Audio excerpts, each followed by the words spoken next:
Luke chapter 6, verse 12, it says, during those days, Jesus went out to the mountain to pray, and he spent all night in prayer to God. And he's got some big decisions to make. Huge decisions to make. For a while now, we've kind of seen these large crowds come to Jesus by the thousands, wanting to be healed, wanting to learn something, wanting to hear the truth. And thousands of people have shown up. And I imagine a few of those people have gotten close to Jesus. They've gotten to know him a little bit. Hundreds of them maybe, dozens, who knows. And now his job is to choose just 12 of them out of the thousands to be his apostles. That's a huge decision to make. And so Jesus does what we normally would do, hopefully as Christians, when we've got a big decision to make. He goes to the Father and spends the whole evening conversing with God about it, talking to God. I want to make sure I make the right decisions. He spends time conversing with the Father. I love that about Jesus. We would do well to learn from him. Let's continue on.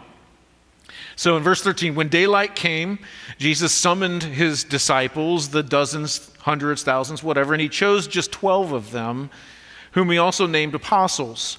Simon, whom he named Peter, and Andrew his brother, James and John, Philip and Bartholomew, Matthew and Thomas, James the son of Alphaeus, and Simon called the Zealot, Judas the son of James, and Judas Iscariot, who became a traitor. Now, let's talk about this crew for just a moment. First of all, this word apostle, what does it mean? It's pretty simple. It simply means sent out or commissioned. If you've worked in sales and maybe you had a territory and you went out and you made sales, you were commissioned. You were like an apostle. You were sent out with a task, a certain task to accomplish or a message to present. That's what these guys were doing. So not only were they just going to spend some time with Jesus learning from him, Jesus was going to teach them all that he knew and how to be a disciple and how to be a follower of Jesus, but how to live their lives. And then you're going to go out and you're going to train others how to do the same thing. You're going to invite people into the kingdom of God. So that's the task that Jesus has brought them on to do, to accomplish. Now, as for these 12 guys specifically, Peter is always listed first. In all of the lists of apostles, Peter is always listed first, and it's kind of evident as you read through the New Testament why he's listed first. He's a natural-born leader. We make fun of Peter a little bit here and there, but he's a leader. He's the first one to step out of the boat, when Jesus was walking on the water. That's just Peter. That's who he is. Andrew is Peter's brother, and outside of the lists of the apostles, we see Andrew hanging out with Peter, James, and John. They fish together. They kind of spend a lot of time together. And outside of that, Andrew is he is the first of the 12 apostles to actually see Jesus. And he runs and tells his brother Peter about it. He's like, yo, you got to come see. I think we found the Messiah. And we see Andrew introducing people to Jesus. It's kind of neat. James was the first of the 12 apostles to be martyred. His brother John seemed to have had the closest relationship with Jesus. As you read through the New Testament, you see they had a very close relationship. And we see at Jesus' death on the cross, Jesus actually commissions John to take care of his own mother after he's gone. Philip was probably the most pragmatic and practical apostle. When they were asked about feeding the 5,000, Philip was like, well, we don't have enough money. Even a day's wages wouldn't buy enough bread for all these people. He's very pragmatic, very practical thinking. Bartholomew was also known as Nathaniel. He seemed a little prejudiced, and he was always frank in his conversations. He's the guy, if you know the story, he's the guy that said, Nazareth, can anything good come from Nazareth? And that was Bartholomew or Nathaniel. Matthew was a tax collector. He probably had the most to sacrifice from a financial standpoint to follow Jesus. There's doubting. Okay, good. I'm just making sure you're still with me because these are under 12 guys, right? Doubting Thomas. We know all about Thomas. James, the son of Alphaeus, later became known as James the Less. Either he was shorter than the other James or he was younger. We really don't know. That's kind of speculation.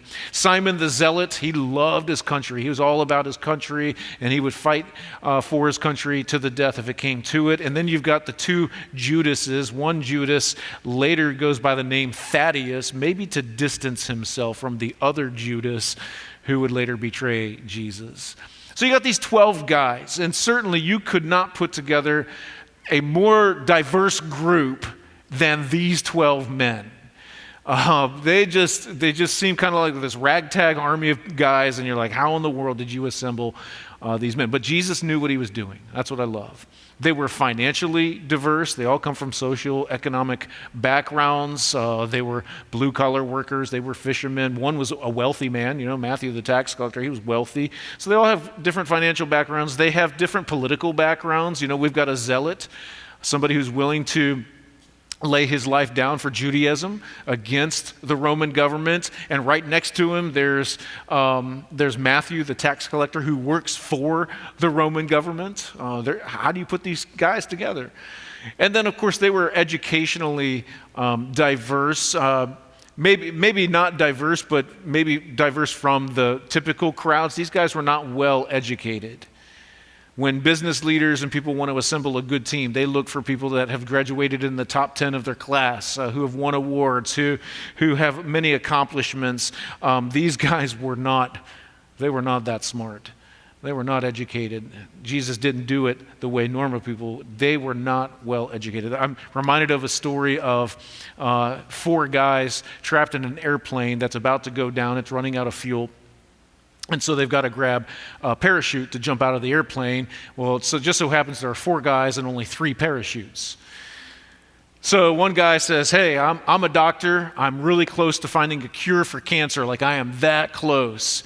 The world needs me. So he grabbed a pack, jumped out of the plane. Another guy says, hey, I am the smartest guy in the world. The world cannot live without my intellect. So he grabbed a pack, jumped out of the plane.